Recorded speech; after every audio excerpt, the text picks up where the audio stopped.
السلام عليكم ورحمة الله وبركاته. السلام عليكم. Uh,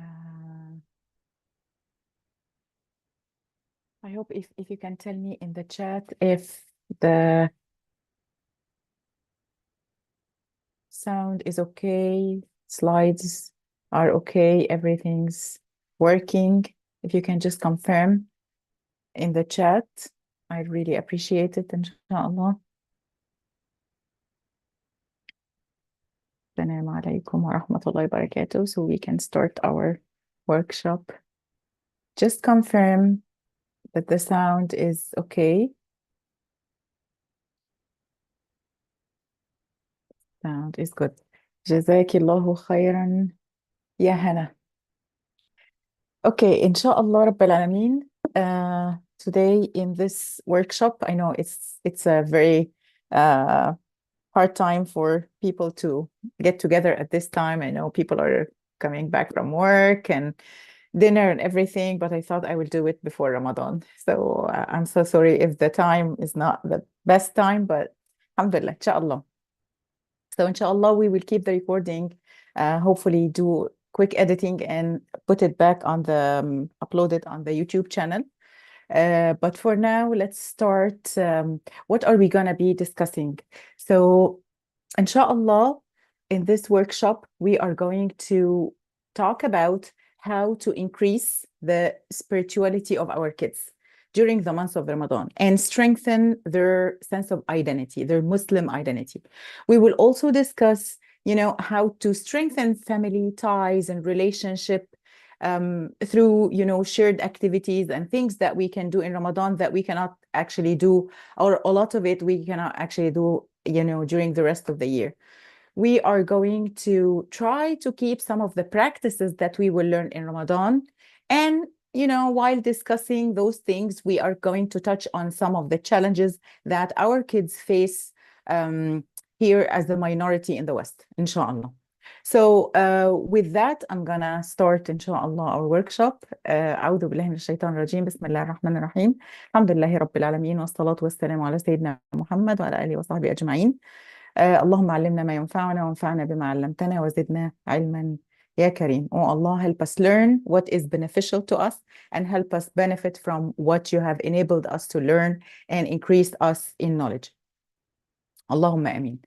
And it's Ramadan, so we cannot just pass without saying, may Allah bless Sha'ban and help us reach Ramadan and gain the blessing of Ramadan, all of us, inshallah. Ameen.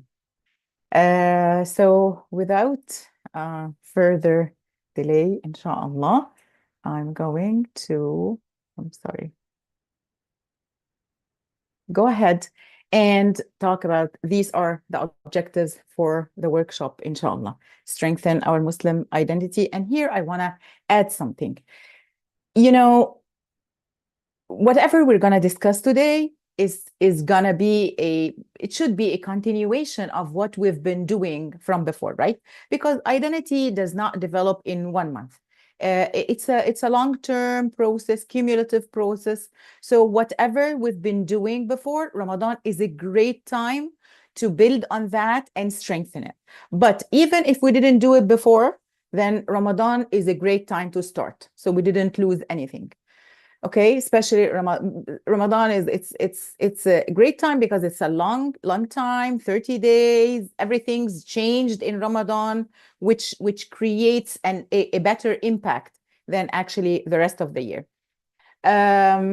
So we're going to also during Ramadan strengthen the family ties and, as I said, address certain challenges that we face here in the West. So let me just lay down the foundation of everything I'm gonna share with you today. And I usually like to put the scientific basis of what I'm going to say, right? We're gonna give tips and everything, but on what basis? What is the scientific base of the workshop? Two basic principles or concepts that all of us need to know and need to use, actually. Number one, is the environment around the child, affect tremendously, significantly the child personality, value, identity, religiosity. So it's okay. There is of course, the personality of the child itself, the genetics and the biology and everything, but the environment, whatever surrounds the kid and even the adults to a great point, but the kids in specific, affects their personality and affects, their identity. So if we want to raise like pious Muslim, good Muslim, we have to kind of create an environment around them that is Islamic. The more we do that, the more this is ingrained. Again, especially with kids, because kids learn by observation, from what's around them. So as psychologists put it, they say like by shaping what they see, what they hear, what they do, and how they feel about all of that, this can significantly influence their values, their personality, their identity, and their religiosity. So our aim in Ramadan and after Ramadan, and as much as we can, our aim is to create that, what they see as much as possible, what they hear, what they do, and how they feel about all of that. If it's more Islamic, this is going to be kind of ingrained. It will influence them. So that's basic principle or concept number one. Number two is we need to know this, concept as well, is that any task that you want, and this works for adults too, but again, kids more, because kids, they don't have the refined, mature understanding and thinking that adults have. So the thing is, any task that you want to teach the kid, whatever it is, activity, a subject, religion, anything, any task that you want to motivate the kids to do, you have to combine this task with satisfaction and positivity. So any task plus satisfaction and positivity will create motivation. And any task that is combined with pressure or force or negativity will create avoidance and rebellion. This is just a concept. It's a basic concept. So for example, if I want my kids to love the Quran, I need to make sure that whenever they're doing the Quran, it's a positive environment. And by positive, I don't mean to tell them, oh, if you want to do it, just do it. No, I want to create an environment that makes them love and want to, study the Quran or read the Quran or understand the Quran, whatever it is. So basically, task plus satisfaction. And satisfaction here, I don't want to go into details about motivation, but satisfaction means what? What are the components of satisfaction? So we can do it right. First, the child needs to feel competent. So whenever they do something, encourage them. When they read like a letter, like even if they read one word correctly and the rest of the ayah incorrect, that's okay. Focus on the positive. Tell them, did you hear yourself saying this word? Did you see how the makharij of the letters are? So when they feel competent, and don't lie, just whatever they are competent in, build on that. So they need to feel some success. They need to feel some competency. That creates motivation. Number two, they need to feel a sense of relative, like someone is relatedness, someone is doing something with them, or they relate to a group. So the more you do things with them, or have a group doing something together, or parents do it with them in a fun way, the more it's going to be motivating, right? Number three, they need to have some autonomy. Autonomy meaning what? Like they need to have a say, right? It's like, should we do it at this time or that time? Should we do this amount, then take a break, and this amount? Just give them some choice. Human beings in general need to feel a sense of control. And I'm not saying full control. I'm just saying give them some control, because again, this sense of autonomy creates motivation. And lastly, a sense of purpose. So when we tell them why we're doing this, although they don't fully grasp what exactly it is sometimes, like, okay, why are we learning the Quran? And you can tell, oh, because Allah subhanahu wa ta'ala loves that, and because he's the one who revealed the Quran, and they might, at younger age, they might not understand what this is. But when we keep repeating it, and when we keep telling that, it's gonna be a purpose for them. So basically, let's agree that these two concepts are gonna lead our workshop today, and it should lead our lives with our kids anyway. So what we need to do is we need to shape as much as we can. I know we cannot have full control. We cannot 100% control everything, right? Like what they see, what they hear, what they do, and what they feel. We cannot. But what I'm saying is do as much as you can. As much as you can. Okay? Take the opportunity to increase what they see, what they hear, what they do, how they feel, which is make it positive, right? So they will relate to this. They will identify with it. And if you want them to like or be motivated to do any task, combine it with satisfaction and positivity. Because if you combine them with pressure and forcing, then avoidance will be the result. And we all see that. So now, if I want them to love Ramadan or love Taraweeh or love whatever, what we need to do is to create warm memories and to have fun and to make the environment positive and to try to change what's around them as much as possible. What they see, what they hear, how they feel, and go from there, inshallah. Okay, so what's next? So first, let me say that the first thing that we want to talk about is, I will divide this workshop into two parts. How to prepare for Ramadan before, and that's why I made it like a couple of days before Ramadan. And then what are we going to do during Ramadan? Like, what can we do to have this sense of connection to Ramadan, this love to Ramadan, and to Deen, and to identity in general, like raise this identity. So let's talk about preparation. How are we going to prepare our kids for Ramadan? And under preparing them for Ramadan, we need to talk about two things. Number one, spiritual preparation. And, you know, let me say something that usually what we do is we dive into Ramadan and it's about fasting and it's about this, but we forget to do the spiritual preparation. And we will talk about this in some details. Okay, then setting goal for Ramadan. We need to teach our kids how to set goals before Ramadan starts. You don't start Ramadan and tell them, oh, you're supposed to do this. You should have done this. You have to, no matter what age the kids are. Of course, we're going to prepare the goals based on their age and maturity and personality, correct? Because we're going to prepare it together. So whether we are doing the spiritual preparation or the goal setting, this has to be done together. And that's why we said during Ramadan, this is a great time, great time to strengthen family ties because we do a lot of things together. So we're going to have like what we call the Ramadan session or, you know, Ramadan meeting.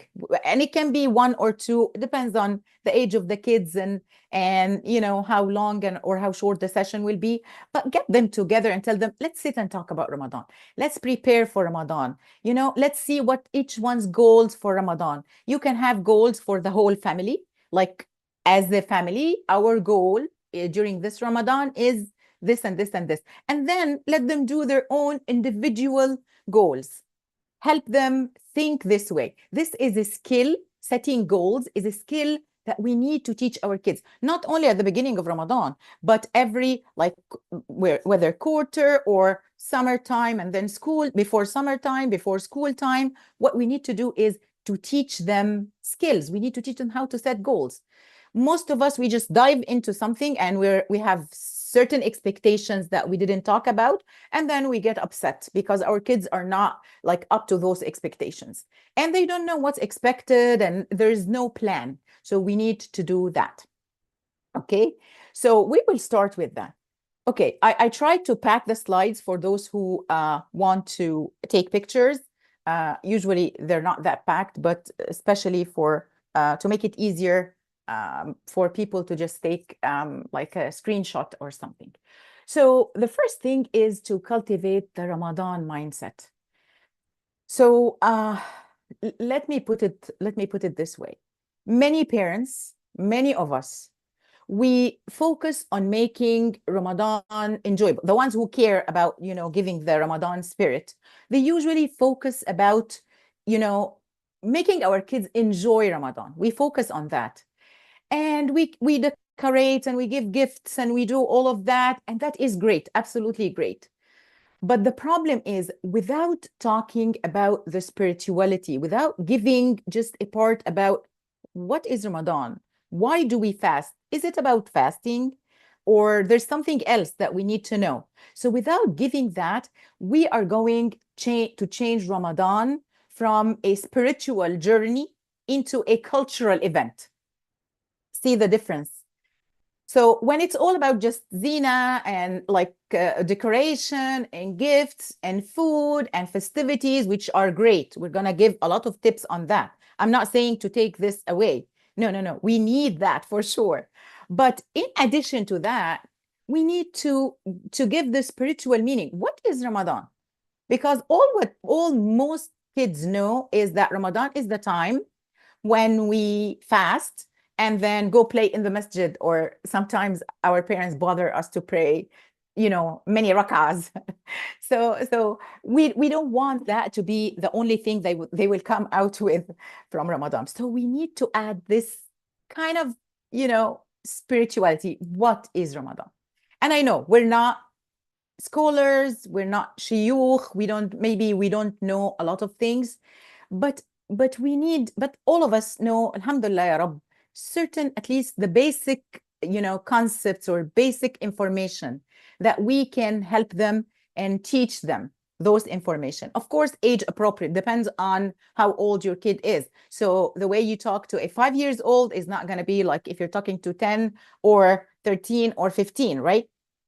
So, but again, and if we don't have the knowledge, I would just give, a few tips here. But then, alhamdulillah, Rabbil Alameen, now the resources are all over the place. We have, mashallah, shuyukh giving workshops, preparing us and the community for Ramadan, preparing everyone for that. So we can learn ourselves and then try to teach our kids in a very kind of kid-friendly way, right? Or maybe they can listen to some kids-friendly lectures done by some teachers or some shuyukh. But the point is, we need to do that because we don't want Ramadan to be just a cultural event, just a festivity. Okay, we have the lanterns and we have the zina, but we don't have the spirit of Ramadan. So we need to build that. And we're not going to build it one time. This is going to be something that we're going to talk about every year. It's cumulative information. So maybe we can start with, what is Ramadan? Why is Ramadan so special, right? So maybe in this like Ramadan jalsa or Ramadan session, we get together and say, what do you guys know about Ramadan? Let's chat. This is not testing their information. This is just a friendly chat based on their age, correct?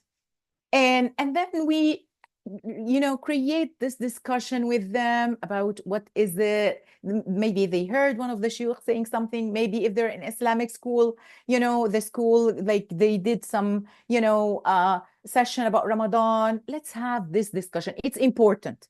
Really, it's important. We cannot just pass Ramadan as a cultural festival and khalas. We have to put the spirituality in it.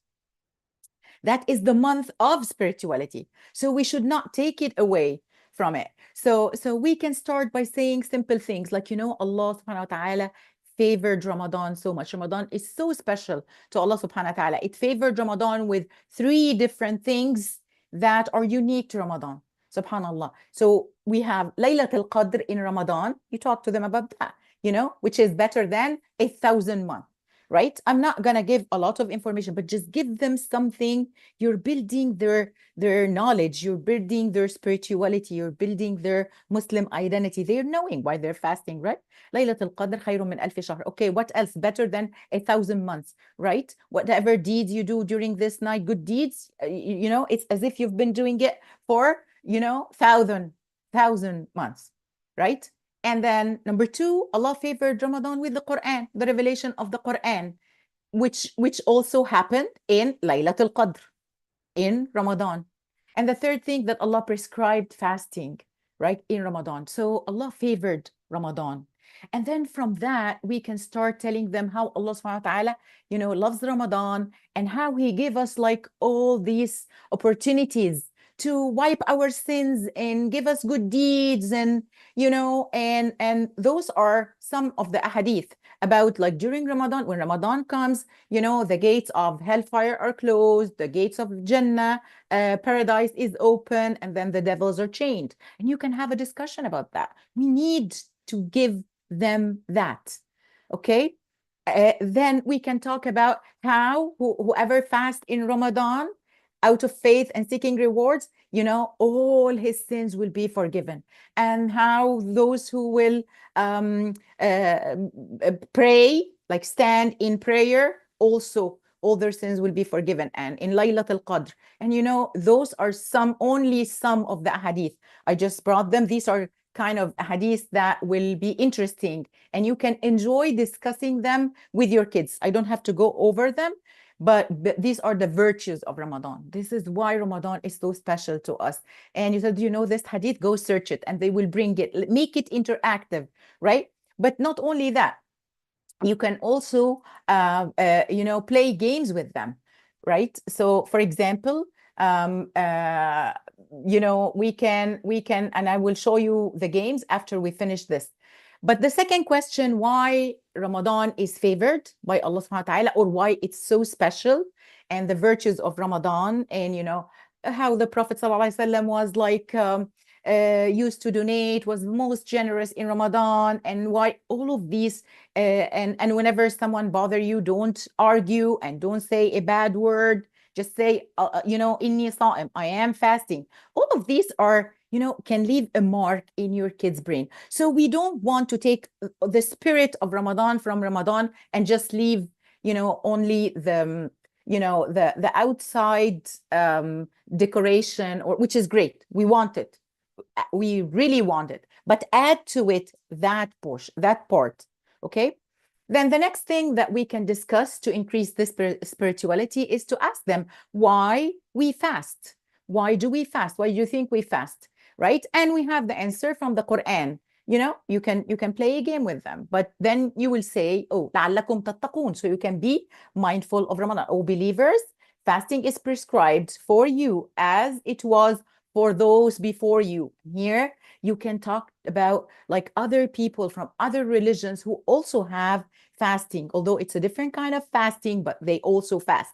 So they don't feel like they're aliens, or maybe we have a different kind of fasting, but no, everyone fasts. All like religions coming from Allah subhanahu wa ta'ala, they have a form of fast or fasting, right? But Allah told us to be mindful of Allah, right? This can be puzzling for kids. It's like, what do you mean, mindful? How can we be mindful of Allah? Explain that to them, right? So you say, لعلكم تتقون. What's taqwa? This will lead you to ask them, do you know what's taqwa? And give them a very simple explanation of taqwa. We need that. We need to teach them that. What is it? It's to be mindful of Allah, is, as some of the scholars said, is so Allah will find you, does see you where He does not see you, where He like has forbidden you, and does not miss you in the places where He commanded you. So basically, do what Allah wants and stay away from what Allah doesn't want. Oh, so it's not just about fasting. No, Ramadan is not just about fasting. Fasting is like, of course, a main part of Ramadan, but Allah wants us to have taqwa. And now this will take us to very important point for our kids. It will make a lot of sense to them. So worshiping isn't, and they need to know that worshiping Allah is not just about fasting or not just about praying, or no, those are forms of worship, but any action that they do, if they have the right intention, so any good action, of course, halal action that they do, if they do it with the right intention, then this is considered an act of worship. So this will take us to a good place where they say, oh, so when I'm studying for an exam or when I'm doing my homework, I can be worshiping? Absolutely. Those are practical, things that our kids need to know so that we can change their whole day, their whole life into we're worshiping. So when they're studying, when they adjust their intention, I'm doing this for the sake of Allah subhanahu wa ta'ala, because Allah told us to seek knowledge, and seeking knowledge is an obligation upon every Muslim, right? Whether, secular knowledge or yani ilm, or of course religious knowledge, right? Depends on, scholars said both. So Allah wants us to learn. So if you just, I know kids will not get the intention at the very beginning, but we need to start talking about ikhlas, niyyah, right? Our intention, our sincerity, our worshiping. Those are words, our taqwa. Those are words that we need to, whether in English or Arabic, we need to kind of insert into our dialogue and our conversation with our kids, because that's how you nurture this identity. We want our kids to be Muslims and to love the deen, but how is this going to happen without starting to say these words and use them, right? In our daily life, when they do chores, usually it's, oh, it's a responsibility, you have to clean your bed. What about if we say that? I'm not saying don't say it, but what about if we say, you know what, Rasulullah sallallahu alaihi wasallam said, the best of you are those who are best to their families, and I am the best to my family. Add the spiritual part, add the Islamic part to it. So it's not just about being responsible, which is important, but it's also about our deen. Allah told us to help our families. Allah told us to have this mercy and be helpful, right? And be responsible. It's coming from Allah. It's not just from us humans. And then they will get used to the hadith of the Prophet ﷺ. Oh, أنا خيركم لأهلي. I'm the best to my family. They need to listen to that in our daily life, in the way we're talking with them. That's needed, right? If they're playing soccer, for example, and they have a game and something happened, right? Even playing with the right intention, like, okay, I want to take care of my body. Allah subhanahu wa ta'ala told us to be healthy and all of that. That is still, that can be worship. So basically what you need to tell them is, the bottom line is, everything can change from just an action to a worship if we added a sincere intention, if we added ikhlas, right? So once we get the intention, so we can be worshiping Allah subhanahu wa ta'ala 24/7. So imagine if you make the intention that I will sleep to get rest so that the next day I'm active, and this all the time that you are sleeping is worship. So the bottom line is, these are very simple, like, information, right? It's not, we don't need to be scholars to know that, but we need to teach those things to our kids. So now we're going into Ramadan. Yes, we will fast. Yes, we will play. Yes, we will do zina and decoration and all of that. And it's really needed, but also the spiritual part of it is really needed, because that's what will build the identity, right? Not just the zina. The zina can change into a good cultural event. Okay, excellent, which is great. But where is the spiritual part? So don't forget about the spiritual part. If you don't know enough information, just go seek it, just go learn it with the niyyah. Again, we do ikhlas niyyah too. We do the intention. Like, I want to learn this to be a better Muslim and to teach my kids to be like good, strong, faithful Muslims. So and then just the thing here that I will cautious you about is, do not bombard them with a lot of information. make it simple, make it fun, make it kids friendly, right? And for that, play games. So if you want to teach them about taqwa and worship, I want to tell them that make it a game. Don't just sit them down and tell them, listen, guys, you know, fasting was prescribed because of that, and taqwa is this and that, and worship is this and that. You know, you can say it really fast, really quick, but do activities. Kids love, and adults even, but kids specifically love activities. They learn way more when we do activities. Like what? I will give you here some activities on how to, you know, to let them grasp to a point, you know, the meaning and the understanding of what ikhlas is, what ikhlas niyyah, what worship is, what taqwa is, right? So for example, for younger ones, you can just do a very simple things like get like some kind of gauze or and some pepper and water and just filter it and tell them that basically taqwa is like this filter. It takes when we do the right thing, you know, it takes away the bad stuff, right? The pepper is, and then the good actions will be filtered. That is something visual for younger kids. But a little bit older kids, you can do like a worship wheel game, like write all the actions that we do throughout the day. Let's say homework, chores, games, you know, studying, whatever we do during the day, and play a game with them. Like either put them in a jar or put like a wheel and spin it, whatever you can do, right? And then ask questions. Is like, how can we change this action from just a regular action into a worship, right? So you teach them that, oh, really? So by just saying, yeah, Allah, I'm going to do it because you love it or because you want me to do that. Yes, at the beginning, they will not get it. They will not really know that ikhlas depends on their age. But if we continue to talk to them like that, if this is how we talk at home, then eventually as they grow up, they will know and they will get it, and they are going to come and remind you, believe me, to adjust your intention. Okay, inshallah. So it's not gonna go away, but just keep it going. Don't stop. Ramadan is a good place to start, but don't stop after Ramadan.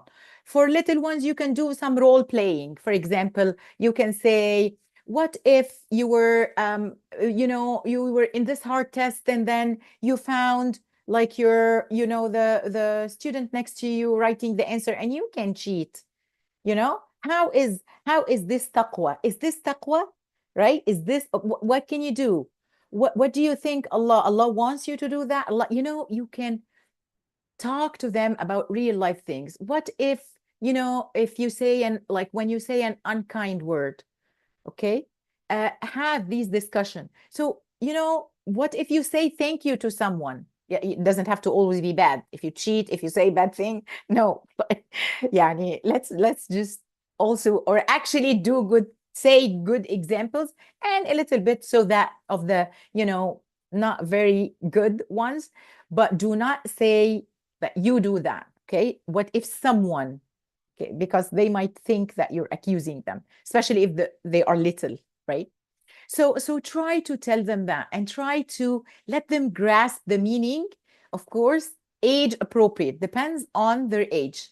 One of the things that you can do is to do like a detective notebook in Ramadan. So do a certain game with them. During Ramadan, we will have a notebook, and every day we write the good things that we did, and did we do them with intention or not, and then then the wrong things that we did, and then we keep track of what we're doing.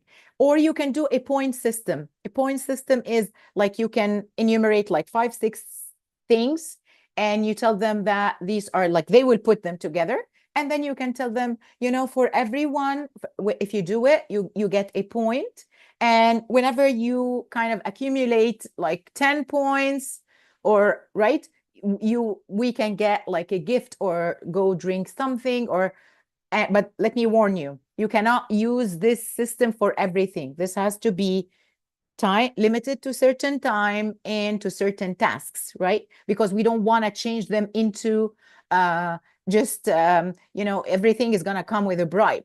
We don't want to change this into a bribe system. So we want to use it as an encouragement system, and it has certain regulations. So basically it has to be for a period of time, and it has to be kind of not for everything. So it's not like every single thing we will get a point, like just 5, 6 things. And it's better if it can be like the extra things. Okay. So if you do extra, you get points. If you do extra, you get points. And then when you accumulate 20, 30, depends on how you do the system, then we can go get boba or go get something healthy. Okay.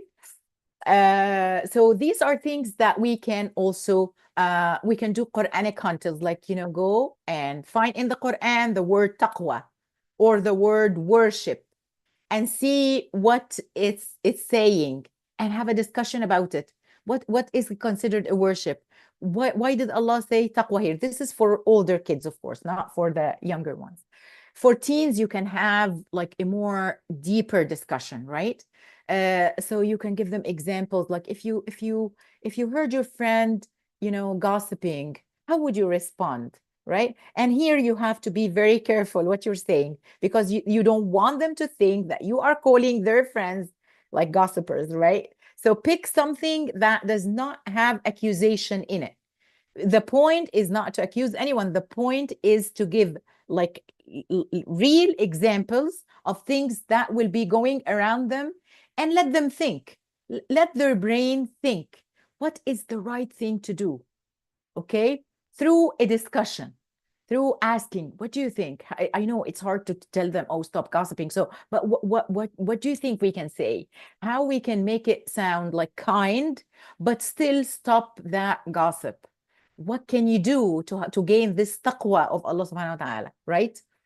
Teens who are on social media, this is the golden opportunity to channel the social media into a positive way. So for example, if you allow them to spend, let's say, 2 hours or 1 hour every day on social media, tell them, what do you think if you give 5 or 10 minutes out of that time to do something khair, to promote for a good cause, or to put a hadith of the Prophet ﷺ about something good about manners or whatever, or to encourage sadaqah or encourage donation to a certain project, or put even a picture of iftar and a gratitude, like shukr, gratitude note, anything that's positive. So they are using social media anyways.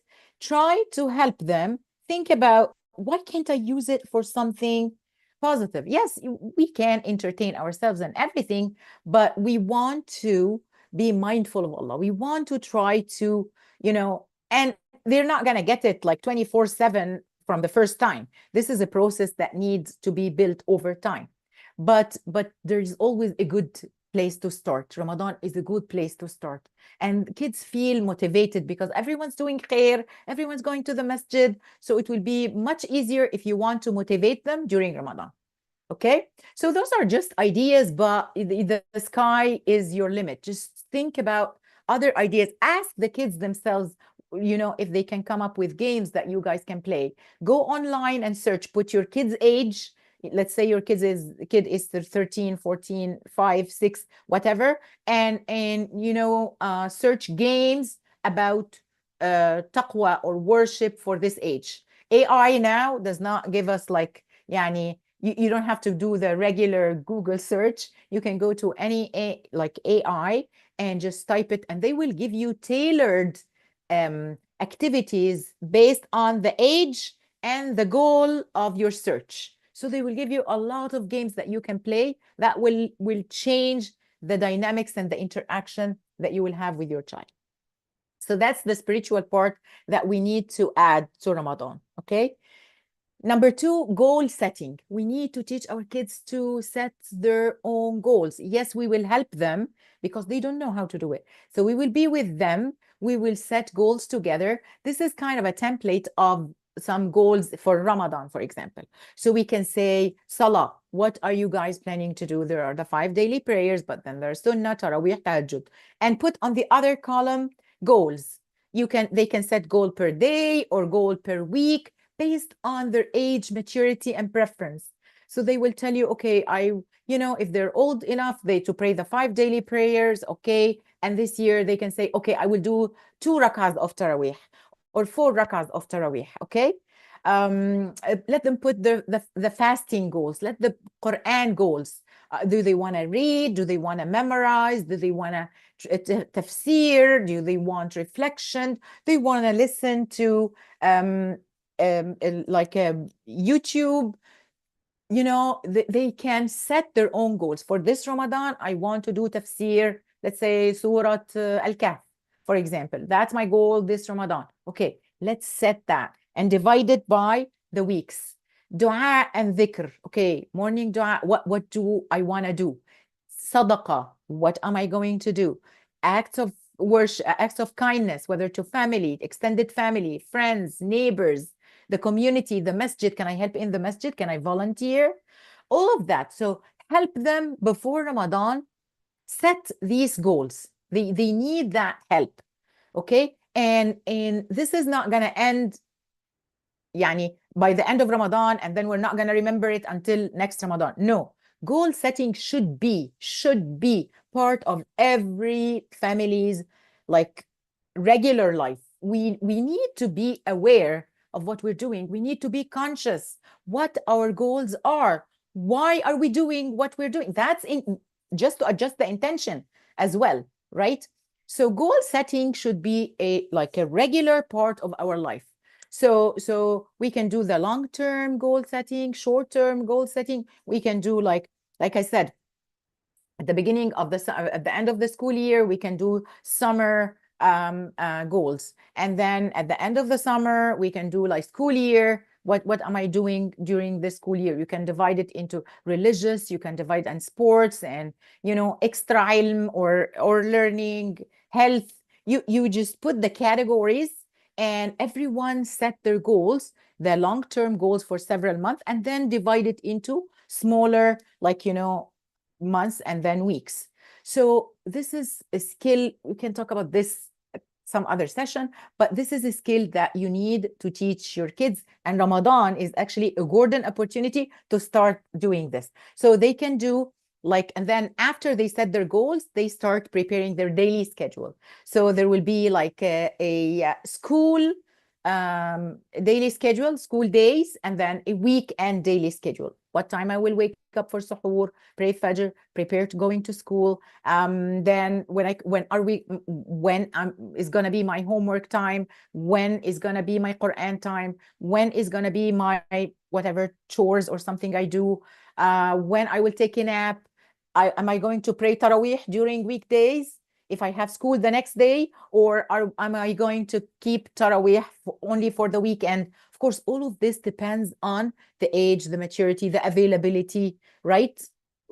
Is there a masjid close by, or do we live in an area far away from the masjid? The kids cannot go, except only in the weekend, and so on and so forth. You tailor a weekday schedule and then a weekend schedule. Okay. Now we finished the spiritual part. So we introduced them to Ramadan. We introduced them to the words, some spiritual words like taqwa, ibadah or worship, like niyyah. All of these are important and critical to teach our kids. Now, let's have fun with Ramadan, because remember we said what they see, if you want to create this connectedness, right, to Ramadan and to our deen, then we need to have 2 things. As much as we can, all what they see, hear, feel, and do, okay, has to do with that, with what we want to nurture. So I want them to see these things about Ramadan, hear Quran, feel good about it, do acts that, will kind of nurture that spiritual part. And at the same time, don't forget our second basic principle, which is any task that you want your kid to be motivated to do, or at least neutral. Let me put it this way, or at least neutral. It has to have some satisfaction and positivity. You cannot be yelling and screaming and frowning and intimidating and doing all of that and want the kids to love the task. And unfortunately, I see, subhanallah, a lot of parents, especially when it comes to deen, when it comes to Quran and Salah, and I know it's coming out of love and out of good intention. They want their kids to be mu'min and everything. But at the end of the day, that's not what's going to happen if we keep doing it so negatively. Because what will happen is if every time I yell at my kid to go do salah or do wudu or memorize the Quran or read the Quran, if I tie deen tasks to negativity, it's always negative. I'm always frowning. I'm not happy. I'm always upset. I'm always disappointed. I'm always saying bad things. If that is what I'm doing, of course, most of the time, I'm not saying like one time, yani, may Allah forgive us for one time, but we can also apologize. But I'm talking about if this is your normal interaction with your kids, if you tie the task with this negativity, so the outcome will be avoidance. They will not like the task. No one likes these, even if the kids play along and pretended like they don't care. No, they do care. Okay, so we're going to be positive and you know and positive, by the way, does not mean let them do whatever, don't ask them, don't give them consequence. No one says that. That's not discipline, right? No, we do it, but we do it respectfully. We do all of that, and they will still be happy with respect, even though we're setting limits. Kids are not upset at parents, just they might not be happy about the rule, right? But the fact that we respect them is is critical, it's crucial. So yes, when you set rules for salah or when you set rules for screens, or they will not love it because they want to spend more time on screens, that's understandable. They're not going to love it. But as long as you're doing it respectfully, you're setting the limit and you're telling them, listen, this is the amount of time, after that this is going to happen, right? If you exceed the time, I'm afraid I'm going to take it from the next day, or there might not be screen time next day. If I am respectful and if I'm talking to them and they are part of the discussion, although they will not like it because, of course, they want more screen time, yet they're not going to be mad at you. They're not going to resent you. It's not going to affect your relationship with them. What ruins our relationship with our kids is not the fact that we set reasonable rules. It's the way we do it. It's the way we set it and the way we implement it, right? So try to be positive in the way you're implementing any of your rules in general. Type what kids see. So we want to try as much as possible to make all like the things that they see, we want to give them a visual, okay? Because that will stay with them and that creates this attachment to the environment and to Ramadan. So for example, decorate the house outside and inside. And this is one of the challenges. Our kids here in the West, they see, for example, in Christmas, that all the other houses or just the neighbors or just have these lights and these kind of they put a lot of things in front of the house and this and that, and it looks very festive, right? And then why don't we do the same in our own, like our own event? Ramadan is our own month, right? So if you can, of course. And again, this is a long list of things. I'm not saying do all of it, but do as much as you can, right? So pick what you can do and do it. If you cannot do all of it, it's okay. It's totally understandable. No worries. But these are like ideas to choose from, okay? So try to have so that when they come and see the house and it's like, and it's decorated and everything, they will feel, oh yeah, that's our Eid or that's our Ramadan, okay? So when you tell them, oh, Christmas is not ours or Halloween is not ours, right? They understand. Everyone has their own, time to celebrate. Also, inside the house, make it festive, make it nice, make it warm, make it different. You need to create memories. You need to create these memories, all of these things. And all of us remember, like adults, we remember yani, things from our own Ramadans and our own yani, what used to happen, and certain voices and certain smells, and you know, all of these affects us. It affects humans in general and kids in specific, right? So try to decorate the house. And you don't have to buy expensive stuff. Sometimes the best stuff is what we do together. Like we can buy like some colorful rolls of paper, and we can sit and create our own decoration and hang it together. And that's memorable. And maybe take like videos when we're doing that and keep them for like as a memory. All of these are great. Kids love these things, right? So they will love Ramadan through loving the atmosphere, the environment that we create. Some families just like, you know, they take the decoration, they put it in boxes, and don't go and just open the box by yourself and just put don't do that. Take the kids with you. Tell them, yes, guys, let's open the decoration boxes, and you know, and do the decoration together. Let them hang things, let them put things together, let them participate, let them be part of this happiness, right? You can create like a salah corner and call it Ramadan corner, call it a salah corner, and it doesn't have to be just Ramadan, but Ramadan is a good time to start, right? Where you put like a prayer rug, a Quran, some Islamic books, put a lantern. You can have this decorated area, and that's Taraweeh area, our Taraweeh area. Maybe on the days when we cannot go to the masjid, we can pray together Taraweeh in this corner. And this can be for the little ones, can be 2 rak'ahs, and then we can play together. We will talk about this. Now, this is very memorable, which is if you can do moon sighting, go for it. So, for example, if you can ask the people around you. Of course, you're not gonna get a telescope and go like see the moon. But what I'm saying is you can go into like an empty area, or if you have a certain place where you live that has a hill or something, you can go up there and you can go before Maghrib and put like take some snacks or some food, some hot drinks, and sit and try to look and see the, you know, the moon. And actually this can be a great time either for setting their goals, or it can be a great time discussing what Ramadan is all about, right? And the moon, and do moon sighting together, right? This is memorable. So we can spend wonderful time together just laughing. And of course some of the kids will see the moon, some of the kids will see some stars and say that's the moon. So it leaves like great memories. Okay.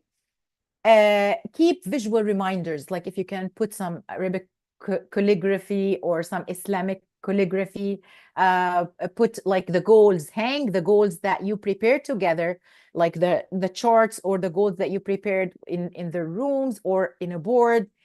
As much as you can, if you keep the visuals around them, like they look here and oh, there's a lantern, they look here and oh, those are Ramadan goals, they look here and there's this verse of the Quran, they look here, oh, what that leaves an impact inside their brain. By the way, if you think about it, that's the same tactic that the media use to make a group of people like be villains or angels, right? So they always talk about them in a certain way. They put certain images associated with those people, right? They try to change everything. So all what you see or hear about a group of people, and we definitely Muslims, we were and are the victims in a lot of times. So you see they bring Muslims, and then what you hear, guess what? And then the pictures behind in the back, like the, you know, the back of the picture, even if they are inviting someone who is like, you know, a scholar or just any regular Muslim person talking about, let's say Ramadan, sometimes they put visuals behind, you know, that kind of create this idea that we want people to grasp.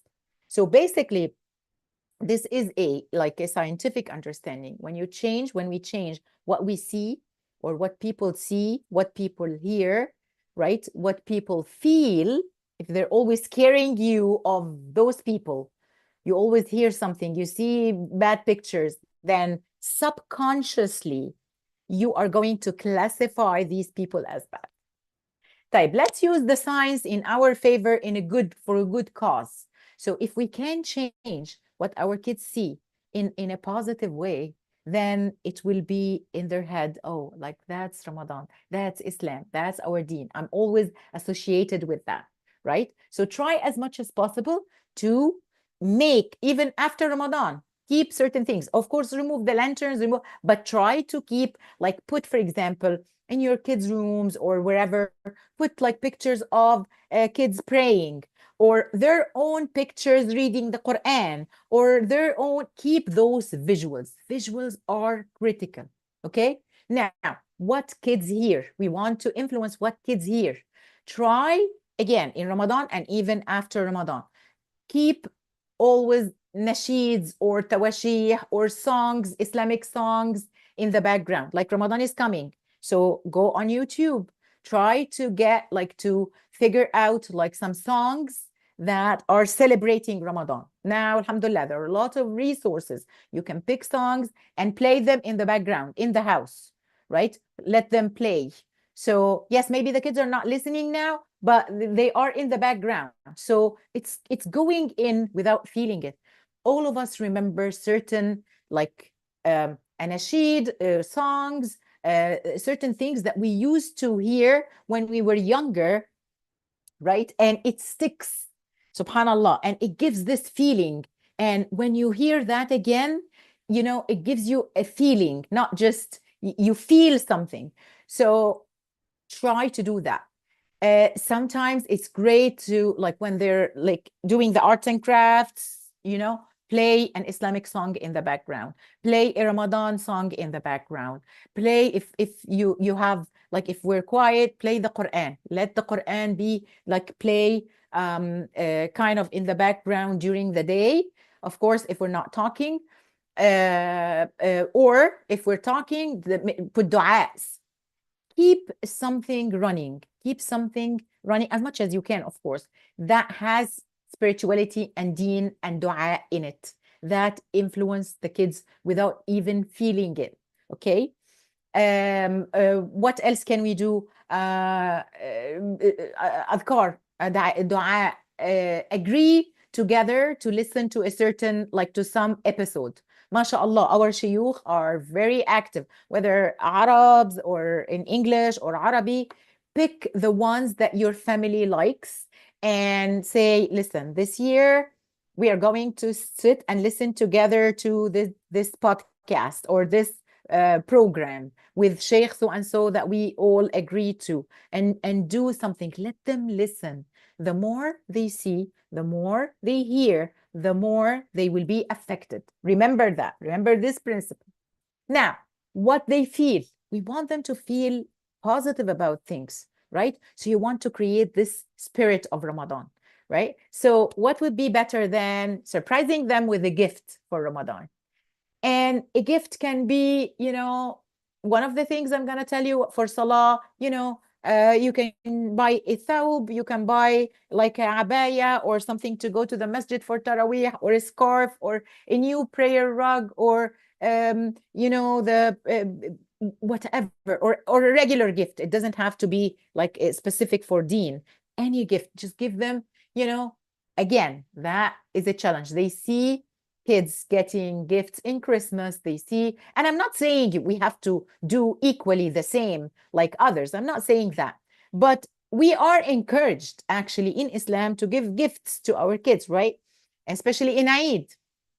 So do that. They need to feel that this is something special, that, you know, this is something meaningful to them.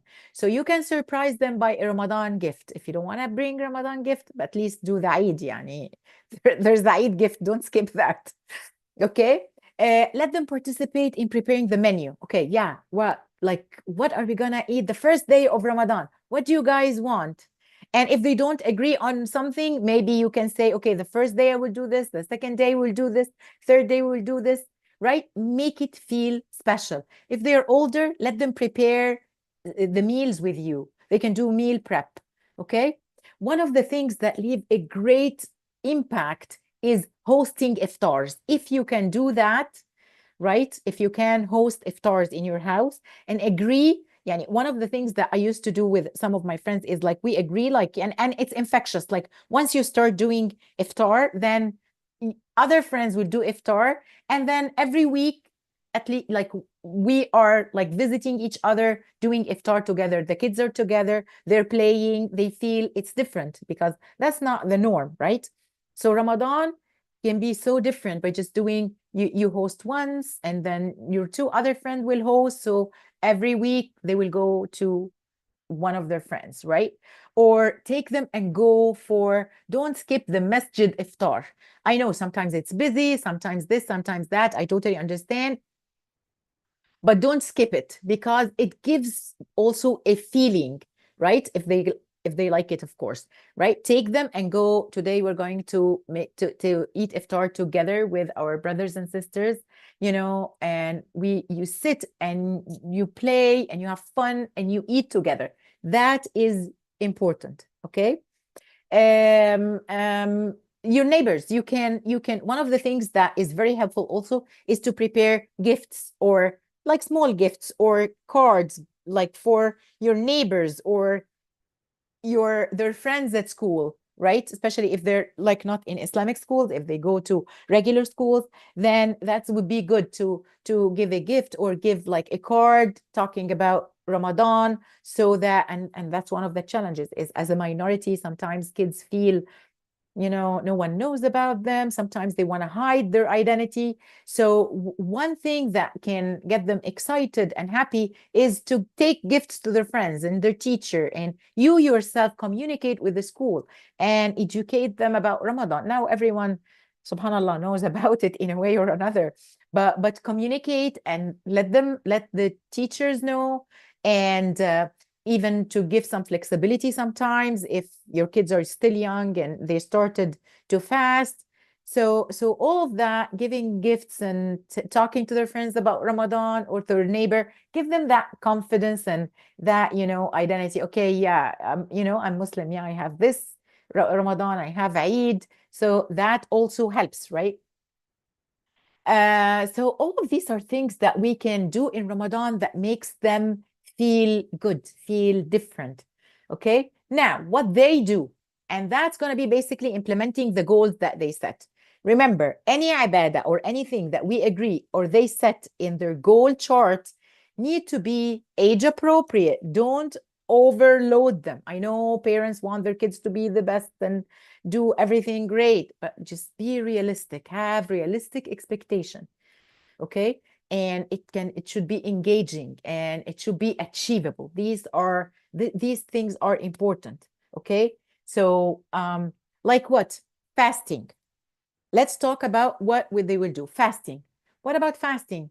For example, preschoolers, I know preschoolers should not fast, but it would be very nice to, if they understand, like, let's say, they are 5 years old, or, and they see you fasting, talk to them how Allah subhanahu wa ta'ala, have, told us to fast and how he loves it when we fast in Ramadan in very simple sentences. Don't lecture. All what I said before, do not lecture. It's not a lecture. If you can do it in an activity format, that would be the best. Kids don't like lectures. Their brain cannot take it. So either interactive or storytelling. These are the two favorite ways of teaching, or favorable ways of teaching kids.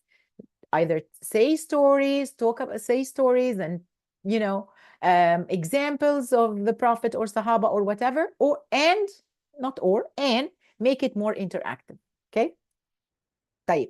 So you can actually encourage the little ones, even young, like 5, 6 or so. You can start by telling them, you can fast like 1 hour or 2 hours, depend on the age. So start with them because they want to, they observe you and they want to be like you. And that's okay. You're not going to burden them, of course, with fasting, but it's okay to tell them, yo, you want to try? That's good. You can be trained. It's training. So if you wanna fast just for 1 hour, depends on the age, that's great. 2 hours if it's a little bit older, right? Then you can get them a Ramadan cup, for example. That's Ramadan cup, and let them, drink from it, for example, when it's iftar time. Okay, things like that. They're not fasting, remember that. Age school kids, when they're older, then you start to train them. Don't overdo it. I know some parents want their kids to fast. If it's not good for them, don't do it. Allah didn't ask us for that. All what we need to do is training. We need to encourage them and we need to train them, right? So we can start by fasting certain hours. They can eat breakfast and fast until lunch, or eat lunch and then fast until Maghrib. Depends on the age, right? Don't burden them. They can fast from food but not water, for example. Again, depends on the age. So do it gradually and in a way that is encouraging. Okay. I know some parents that will come to their kids who are not, yani they're not, and I know with good intention, they want them to fast. So they start by saying, oh, if you fast, I will give you this, I will give you this, I will give you this. And it's burdensome on the kids because they don't understand that this is an ability that needs training. And younger kids, sometimes cannot do it, especially in the summertime when it's longer days. So what happens is, because the kids want the reward, what happens is they lie. They start lying. So we change the whole thing from something encouraging and positive and spiritual into their lying because they want the gift. So be cautious. I'm just saying, be careful and do it gradually and train them. Okay.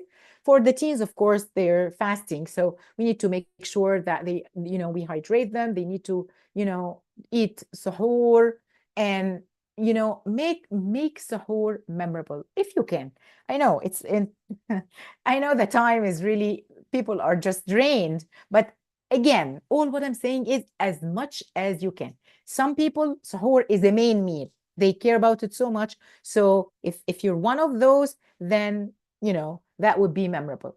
Some others, it's just no, they just eat something like dates and something, and they don't eat sahur, like a meal. That's okay too, but make sure you're younger, like the young people, they take the nutrition that they need. When it comes to iftar and sahur, again, try to come up with a routine. Okay, that will be memorable. For example, you can say an hour before for iftar, for example, like the whole family will go to the kitchen together and help prepare something.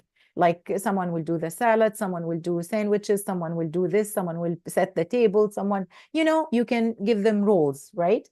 And they can help. This is an advice, try to get the food ready about 20-30 minutes before Maghrib, so that you can use this 30 minutes before Maghrib as a family to do something, to establish a routine. So after I finished, everything's ready, food's on the stove just on warm, or in the oven on warm. So I know moms will be like panicking now. And the last 30 minutes before Maghrib, we can do something. Everyone's tired. Kids are, if they're fasting, they're tired. They're not going to study. So we can sit and have a halaqa together. Maybe read some Quran together. Maybe do some dua together. And if you cannot do 30 minutes, even if it's 5 minutes, as much as you can.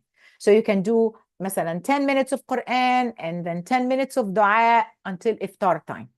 Try to create, those are memories, right? Those are memorable. So try to create a routine, right? For example, if you cannot do that, then play the Quran in the background. While you're preparing the food and they're sitting, you can listen to the Quran together. Okay, that also is memorable. All of us, subhanallah, remember our Ramadans when we were younger, what exactly used to happen, right? from listening to du'as, then Quran, then waiting for, Maghrib adhan, then breaking our fast, then praying. All of these are memorable moments. So try to make them nurturing, try to make them positive, and establish a routine. Because let me tell you why I'm saying establish a routine. Because when we know what's expected and the kids know what's expected, things go way more smoother than when things happen randomly, right? So if I know I need to finish food 30 or 20 minutes before Maghrib, I will be done. Then parents will also feel good about themselves, because I know a lot of parents feel like Ramadan is gonna, like, yani, I waste my Ramadan. And I hear this from like a lot of parents, like Ramadan, like especially moms, like Ramadan is a waste of, like, it. I waste the time because I'm either, like, if I'm working, and then if I'm not even working, I'm working at home, then taking care of the kids, I'm preparing the food and waking them up and taking them for Taraweeh, and so I feel like I'm deprived of my, doing like my own worship. So, by the same token, by the way, doing all of these things for the sake of Allah subhanahu wa ta'ala with the intention that we talked about is an act of worship. So I just want to comfort some parents, like, whatever we do our best. Just make sure you do it for the right, or with the right intention. And that's not a waste of your time, because it is considered an act of worship. That doesn't mean that you don't, like, have a special time for your own spiritual growth and doing your own Quran or your own something. But even if that is not like as much as you want it right now, don't think of it like it's a waste of your time. Taking care of your kids and nurturing that and doing all of these, if you only do it with that intention, it's a worship. You're worshiping, subhanallah. And maybe what's written for you as a worship is more than someone else who, can be praying but not having the right intention. Subhanallah. So don't think of taking care of your kids and doing that for them is a waste of time. Do it with the right intention. And again, still keep some time to yourself, right? To do your own Quran, your own dhikr, your own salah, so that, we all need that. We all need the me time, some time between me and Allah subhanahu wa ta'ala. But then the rest of the time, you can worship through your family. Okay. So again, so we can do all of that. Prayer, again, I cannot emphasize enough on the prayer corner. If you can, even if it's in the middle, yani, on the side of the living room, that's okay. Just put some kind of sheets, move the furniture in a way where you create a corner. And that makes the kids so excited, especially younger ones, right? And put prayer rugs, put a mushaf, put some, put their scarves, put their mats, put their, and then when it's salah time, go and pray together. Pray in jama'ah.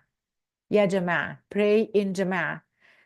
Whenever we're at home together, and I'm not talking about Ramadan, try to establish this habit in your homes. Whenever we're together, whoever is in the house, we will pray in jama'ah. Okay? Because why wouldn't we pray in jama'ah if we can? If we're all together.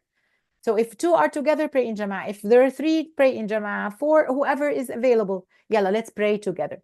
Teach kids that.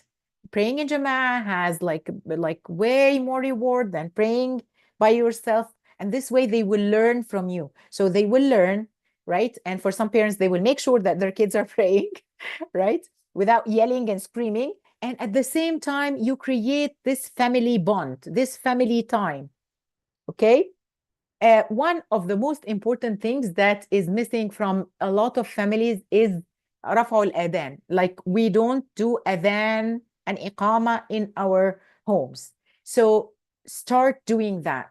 So when it's salah time, let one of the kids do the adhan and another one or the same kid do the iqama before you pray. We need our homes. Remember, we need what they see, what they hear. So and what they do. So if they're used to listening to the adhan and doing the adhan themselves and doing the iqama, that is something that makes them feel special, make them feel like they're leading, and give them this sense of confidence and sense of responsibility.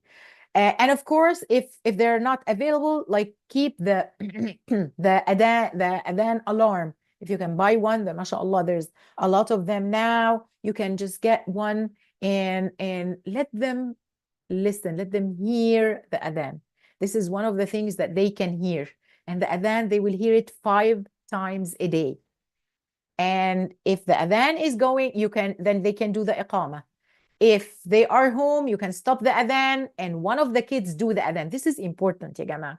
Yani, these things are, I know there are little things here and there, but they are important because they give a special atmosphere to the house, right? So let them lead if they can, if they're age appropriate. If they can lead based on the age, they can lead salah, whether the fard salah, the 5 daily prayers, or the extra salah they can lead, or sometimes the tarawih, right? Depends on which madhab you follow, right?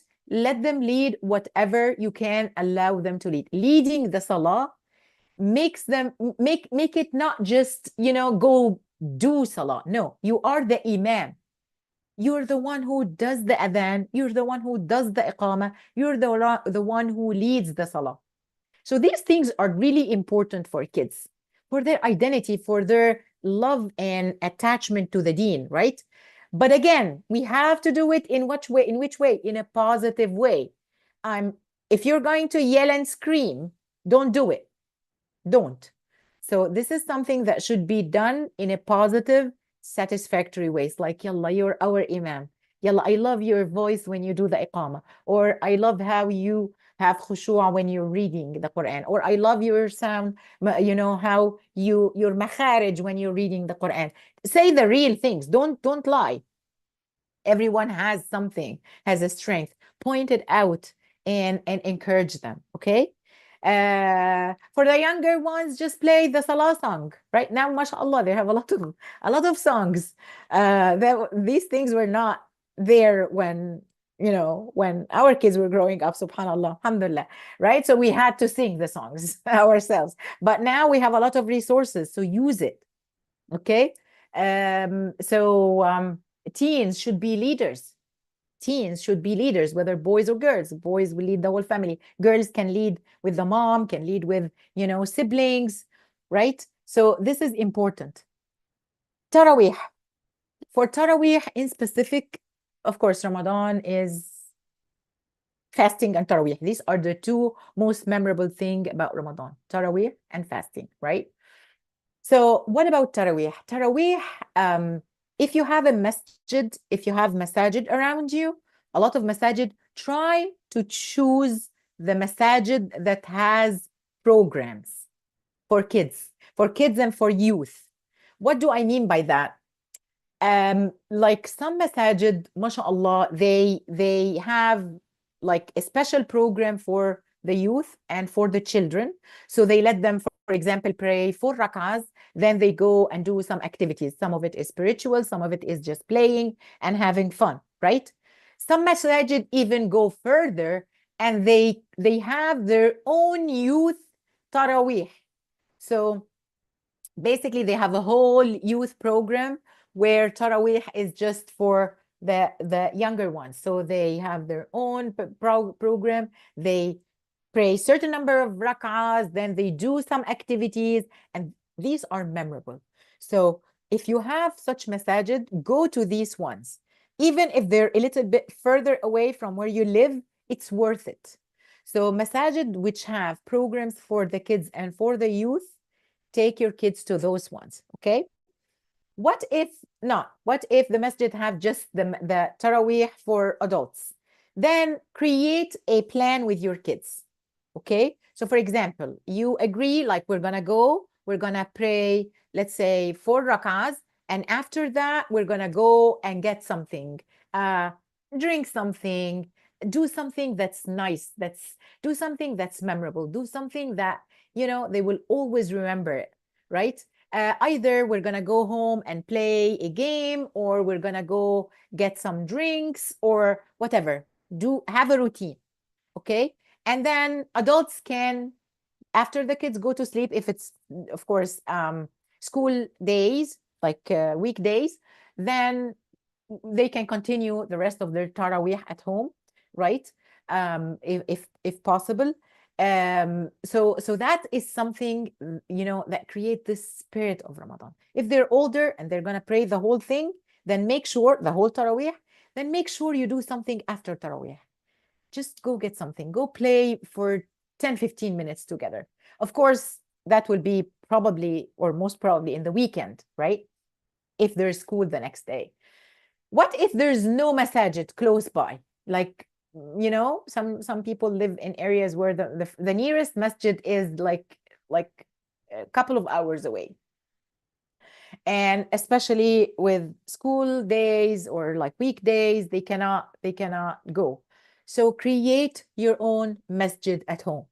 So make that corner, that salah corner that we talked about, make it your kind of your masjid at home, and create your own tarawih based on your kids' age.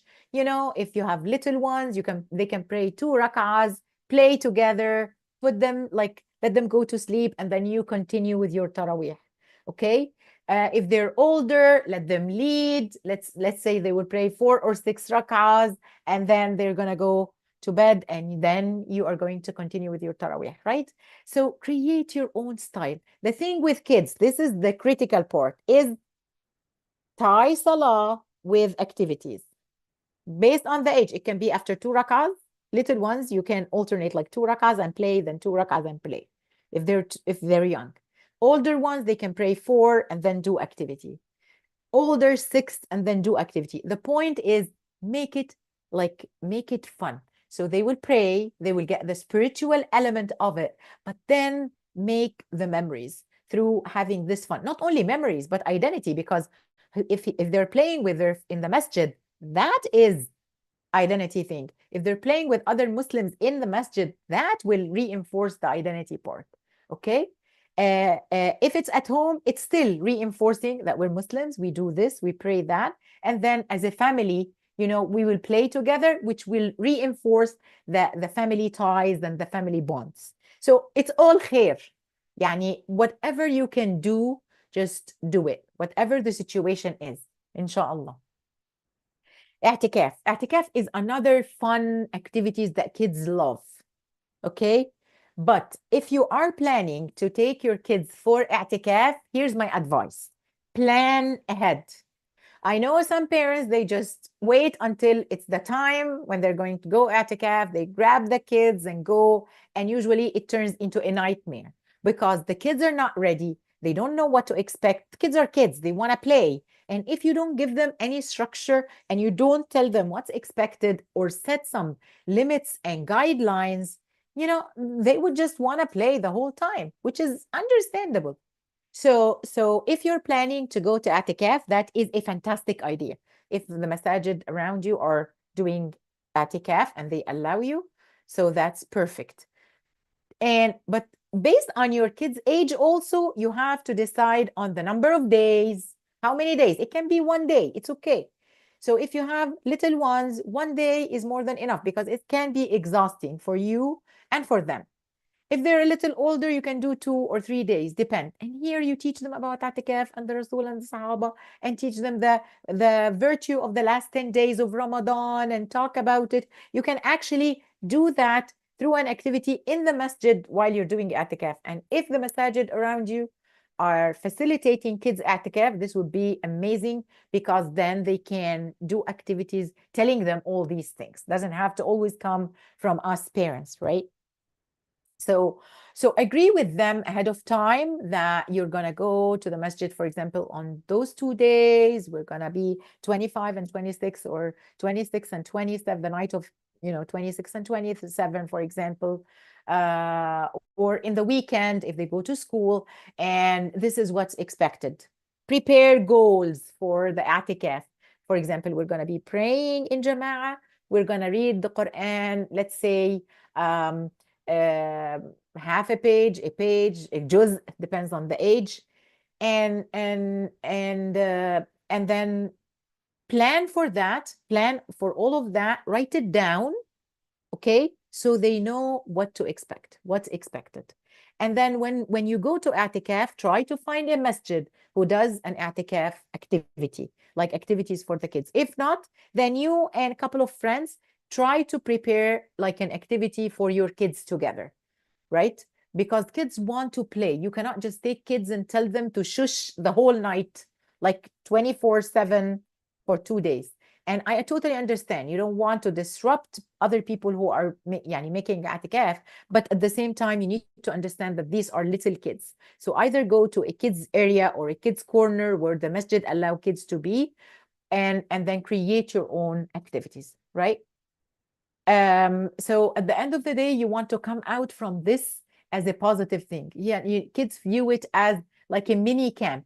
They consider i'tikaf like a mini camp. You can do storytelling, you can do activities. It can be so much fun.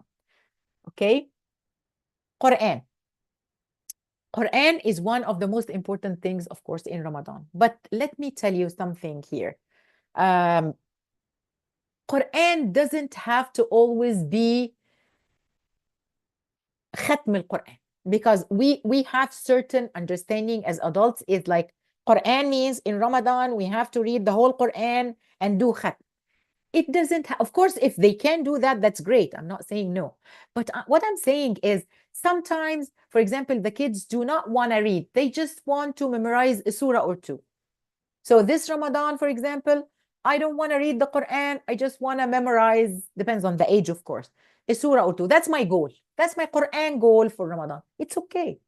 Or this Ramadan, I want to do tafsir Surah Al-Baqarah or Al-Imran, whatever is the surah that they want. So let them set their goals. It doesn't have to be, we have to finish the whole Quran. It doesn't. If they want to do that, great. But if not, ask them, what do you want to do with the Quran this year? So some of them might say, okay, I want to read 5 juz, but then I want to memorize a surah. Okay, perfect. Divide that by the month. Or I want to listen to Sheikh so and so doing tafsir al-Quran, the translation of the Quran. Okay, fine. I want to do more of Quran reflection and listen to this app or this podcast or this. Fine, whatever it is. All of this is worship. Remember, we said that anything that we do with the intention to please Allah subhanahu wa ta'ala is an act of worship. Quran doesn't have to be the whole, you have to read every day one juz, and if they're late, oh my God, like subhanallah, some parents would be like yelling, and it's like your iman is going down the drain. It doesn't have to be this way. If this is what they want to do, okay. If they want to do something else, that's fine too. Maybe this year they will do this, next year they will do memorization, a third year they will do khatm. You will be surprised later on when, if here's the trick. Our job as parents is not to just let them read the Quran. Our job as parents is to make them love the Quran. Because here's the thing, if they love the Quran, they will always read it. They will always reflect upon it. They will want to memorize it.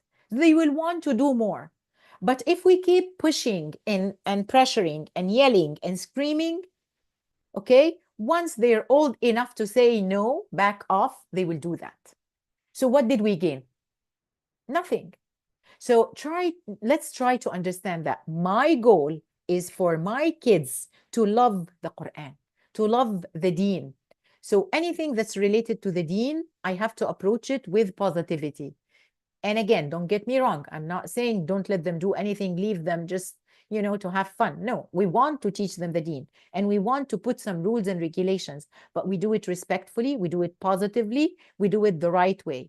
And we give them this choice. We give them these options. This time I want to do tafsir. Okay, fine, do tafsir. No worries. Okay? But let them love it. That is what will keep it alive in their heart. The love of the Quran. Make it engaging. Now, mashallah, there's apps and there's like audio recitation. There are so many different, things that they can use that can make it in addition to doing Quran, it's fun. So why don't we combine the two? Make it fun as well. Of course, age appropriate, right? Based on the age. You can do the Quran together. If you want to read and they want to memorize, for example, you can say, okay, before Maghrib, we'll sit 10 minutes, we're going to read this together as a family. And then they can do their memorization after, right? So we will figure it out. The thing is, don't get stuck into the fact that they have to do a certain thing in a certain way because we are programmed that that's the right way of doing it. Okay? Okay. Of course, dhikr and dua, you can go with them, go do a search, pull the dhikr and dua that are favored in Ramadan. Of course, all dhikr and dua are great, but there are certain adhkar and du'as that are, yani, special for Ramadan. Pull them out and post them on the wall, or post them or write them on a board, right? And set a routine of like, we're going to do this right after Salah. Okay. And one of the things also that actually I heard one time, and since I heard it, it stuck with me, and I do it since then, is prepare a list of du'as. Encourage your kids to do that. Prepare a list of dua before Ramadan. Actually, even after Ramadan, every now and then, review and revise your list and have a list of dua. I'm gonna make dua for myself, for so. I make dua for my parents. I make dua for my family. I make dua for my friends. I make dua for the ummah. Right? Don't forget the ummah. Teach your kids the love of ummah. Teach your kids that we don't just make dua for ourselves. We make dua for our brothers and sisters everywhere, like especially with all what's going on, subhanallah, it's very challenging. So all our brother and sisters, like, or our ummah, need the dua, really desperate for our dua. So let it be part of their dua. So let them prepare their own list based on their age, right? And this is going to be their list of dua. So after every salah, or whenever they can, they will read that list. And you know what? You can do this dua together, like loudly.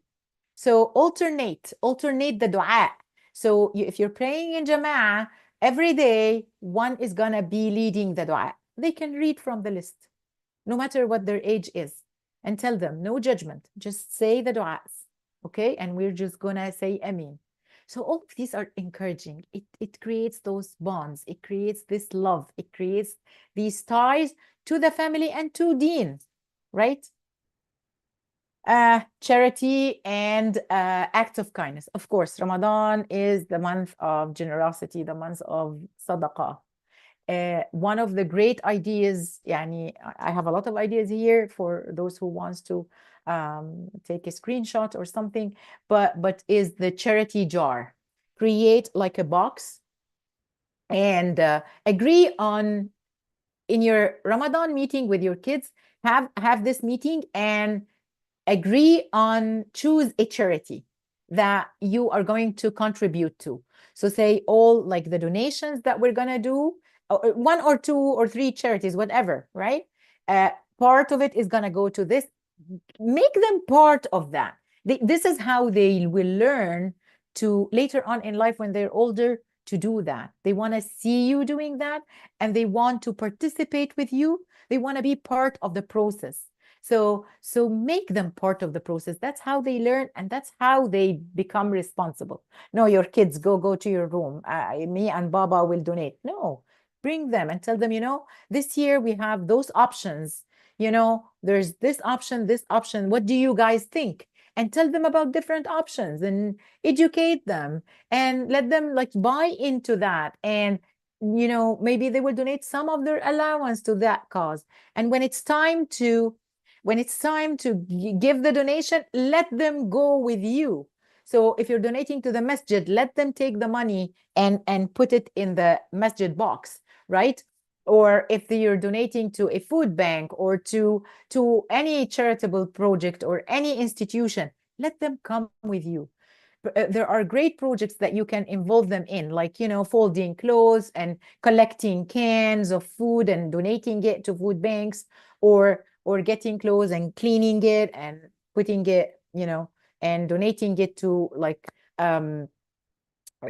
refugee organizations and stuff like that.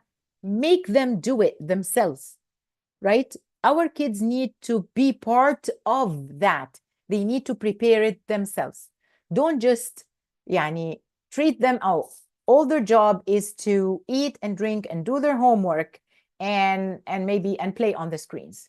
No, they need to participate based on their age, based on their maturity, right? But they need to be part of this. We need to collaborate in doing this, in going with us, in distributing Ramadan bags, if you are, in passing bottles of water and dates in the masjid, if it's allowed. Let them do that, okay?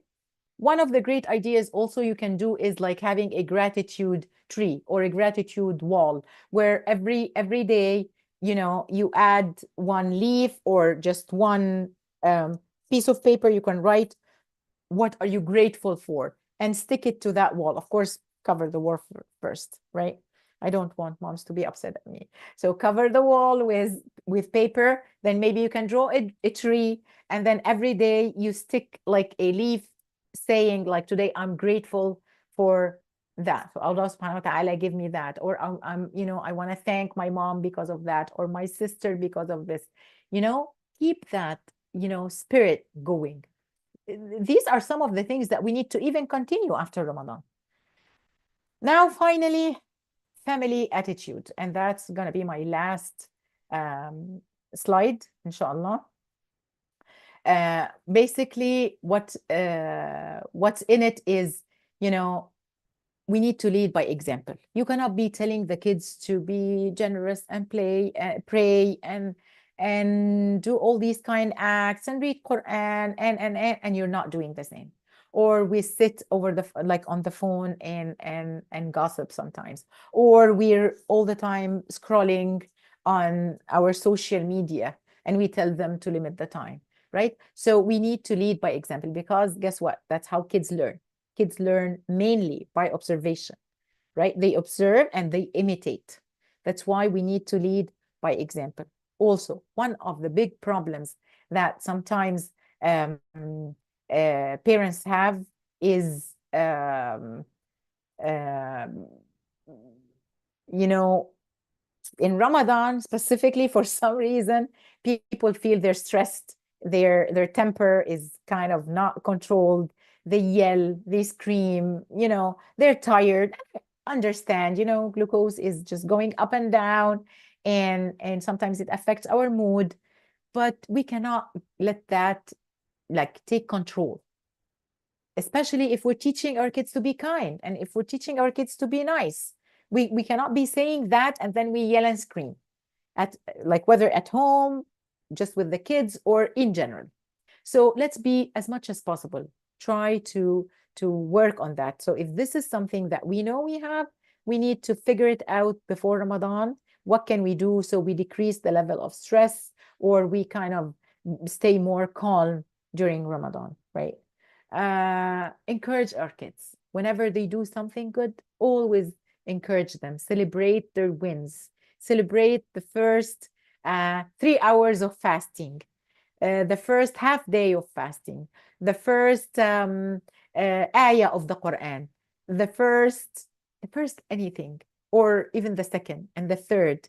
Celebrate the progress.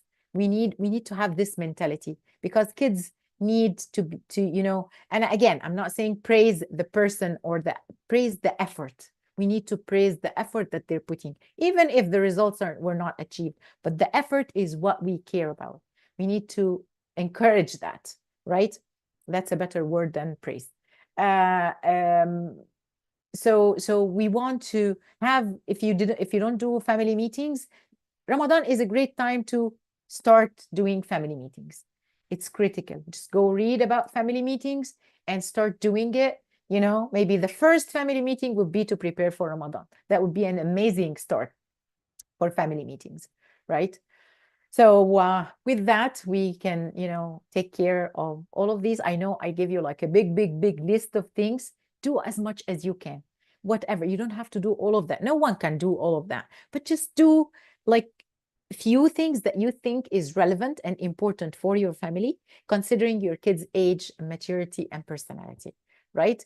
And just like I totally understand that we want to all focus on our worship, but let's not forget our kids. So we want to balance it out. Some parents, I see them, they say, Ramadan is mine. I don't care about the kids. I'm not going to waste Ramadan. I'm just going to do my thing.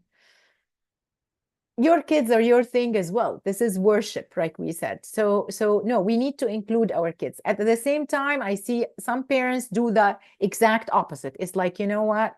I will just use all the time, nothing for me. I'm not going to do anything.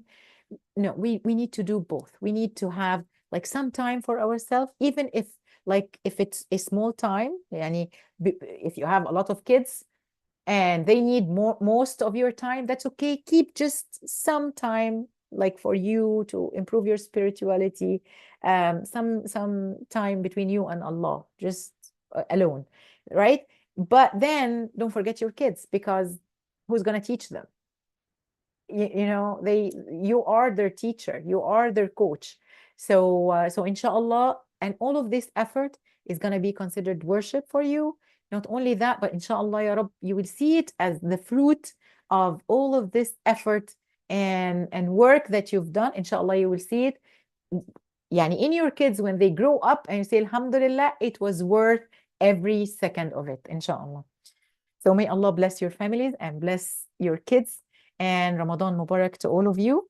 With that, I will end the workshop. Subhanakallah bihamdik, ashhadu an la ilaha illa ant, astaghfiruka wa atubu ilayk. These are the QR codes for the Murabbi, for those who want to join to receive all the notification of our workshops and group coaching. And I will, if you have any questions, I will just take questions in the chat. If you have any questions that I can answer, we can take a few minutes of answering questions if anyone has some. Sister Noor is saying that Mercy School are doing moon sighting this year. Mercy School, are we talking about Mercy School in Oklahoma City, in Norman? Or Mercy School is in Dallas? I don't know where. I know Mercy School in Oklahoma. So some schools will be doing moon sighting. Some masajid, actually, they do moon sighting. Listen, let's be honest. We might not see the moon, but it's the fun of it. So if you know, ask shuyukh in masajid close to you, and ask them where are the sites that people go to for moon sighting, and that would be very exciting experience, inshallah, for your kids. Okay, you are very welcome. So it looks like there are no further questions. جزانا وإياكم. جزانا وإياكم, Sister Shagufta. May Allah bless you. So I hope it wasn't too much. I know a lot of do's, but inshallah, may Allah bless your families. Jazakumullah khairan. And inshallah, with that, I will end. Inshallah, Ramadan Mubarak to all of you. جزاكم الله خير.